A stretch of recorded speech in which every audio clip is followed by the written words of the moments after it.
right, Standards by the Jam. This is the Modern World, 1977.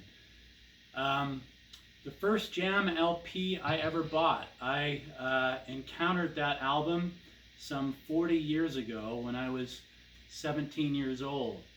I didn't really know about the Jam. I was looking through albums in the local alternative record store here in Salt Lake City, named the Cosmic Airplane. It's not there anymore, but I pulled out the LP, looked at the cover, and there was just something about it that it really appealed to me.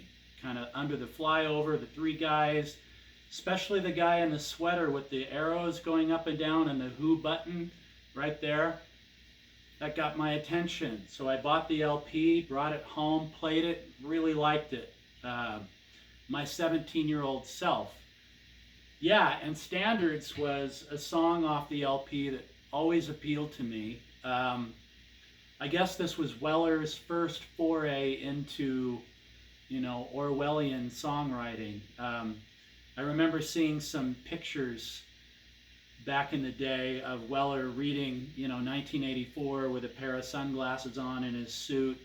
It was a studio shot, so, it was planned and everything, but nonetheless pretty cool that a kid from the UK with not much education was reading that kind of stuff, internalizing it, and making sense of it enough to write some pretty compelling songs back then as a teenager.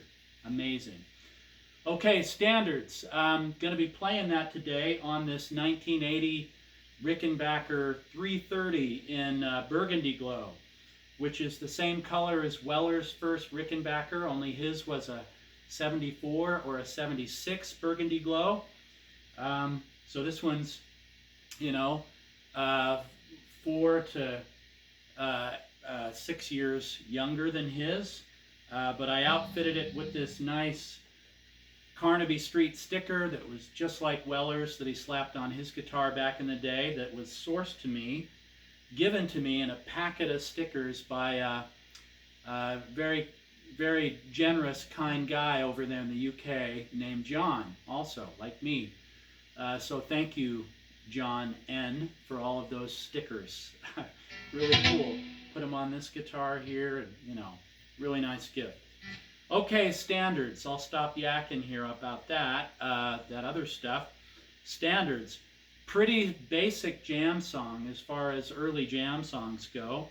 A lot of bar chords here.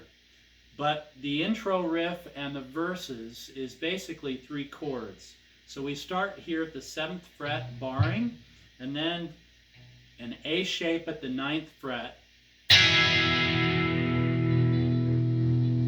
Then you're going to keep the bar and go into an E shape and hit it twice.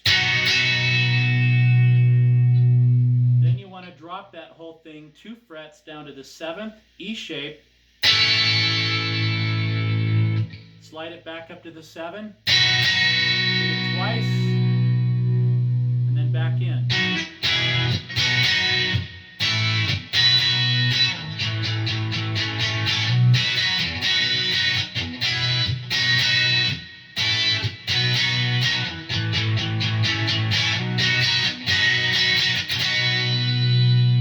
Okay, so notice there, what I'm doing is a few subtle things that help the rendition of the song a little more interesting. So I'm here at the 5th fret, you know, and I'm okay. So what you want to do there is don't just bang it out. I mean, that's okay, you can do that, right? But I think it's more interesting if you can kind of subtly go from bass to treble. And then give it a little vibrato when you can, at the end of a phrase or something. It just sounds a little less amateurish, a little more interesting, right? So we do that a couple of times. Then for part 2 of the verse, we jump from here. So also, you want to learn that real quick triple strike. If it's down, up, or up, down, up. However you do it.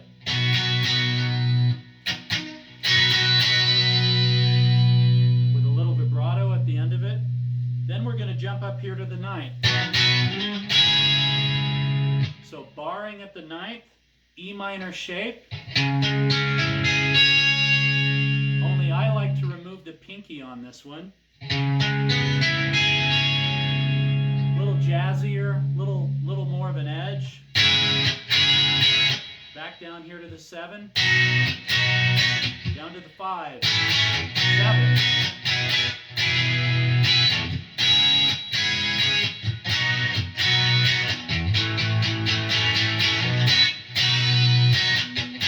So notice that Weller puts in a lot of his songwriting a really nice element. If you want some intensity, you know, and he was pretty intense back then. He would use chords right toward the end of a phrase that he would build up.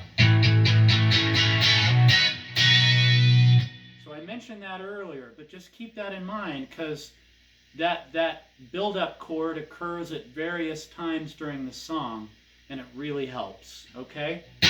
Now, I suppose the last couple of main parts of this song that I want to show you is the chorus, the guitar solo of the chorus, into the singing version of the chorus, right? So we're here, and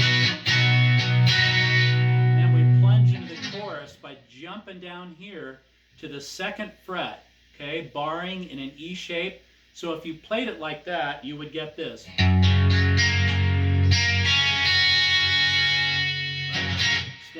Standard bar chord there, right? But I think what he does, and I spent a fair amount of time listening very closely to this. I listened to the album version, which by the way has some overdubbing, which makes it sound fuller, more interesting, but there you are. And also any live versions that I could find. And when it's live, of course he's not as careful, he's just kind of banging it out. But I think this is what he's doing. Instead of playing a complete bar chord there, Weller would play it like this, right? He didn't do this. He would come in with his thumb at the 2nd, and then, you know, you'd be in an E shape with your other fingers. I think that's what he's doing, but I do it like this. What I do here on this is I just play the E string 2nd fret with my finger off the rest of the strings.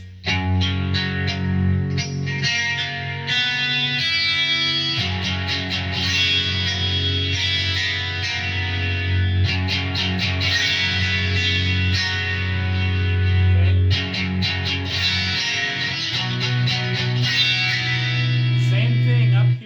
7th fret.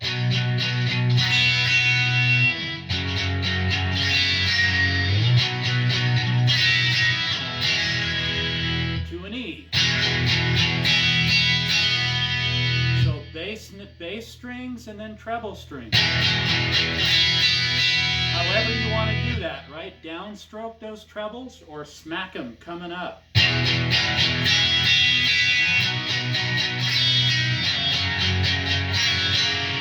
And then okay, so there's the turnaround chords.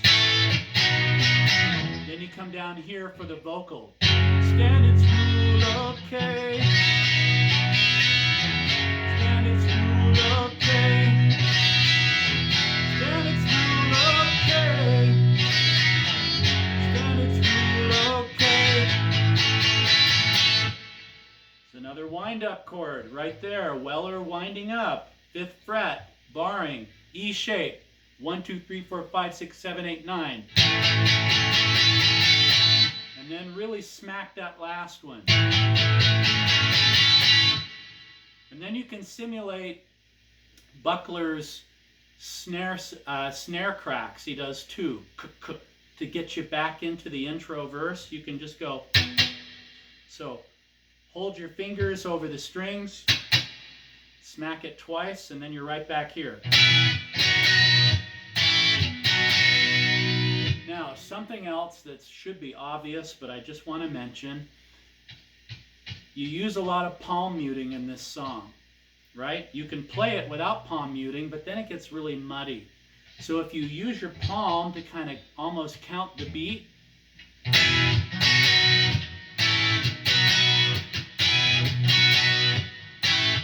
so you shut up those strings, just, you know, you chop it up a little bit. It makes it more interesting, increases the intensity, which is something Weller always liked to do back then. And it's just more interesting guitar playing, depending on the style that you're going for. Okay, so the outro is just a bunch of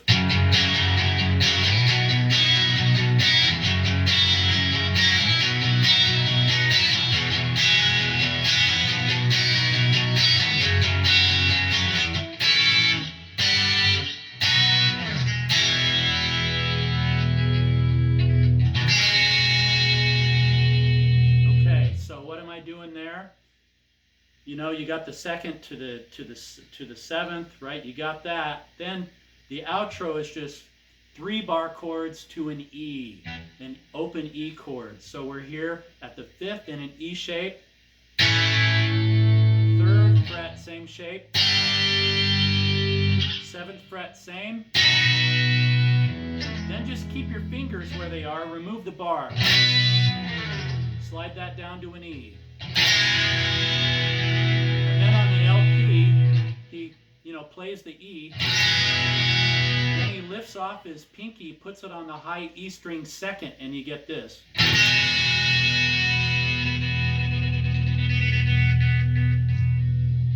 Okay, I don't have it going loud enough in here to get good feedback like he gets on the album when they're doing it in the studio, but that's a nice kind of finish, right?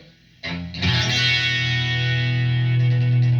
with the Rickenbacker, you got a toggle switch here, so you can create a little chaos, just cutting it in and out really quickly as you slowly let the song fade out. Okay, Standards by The Jam. Enjoy.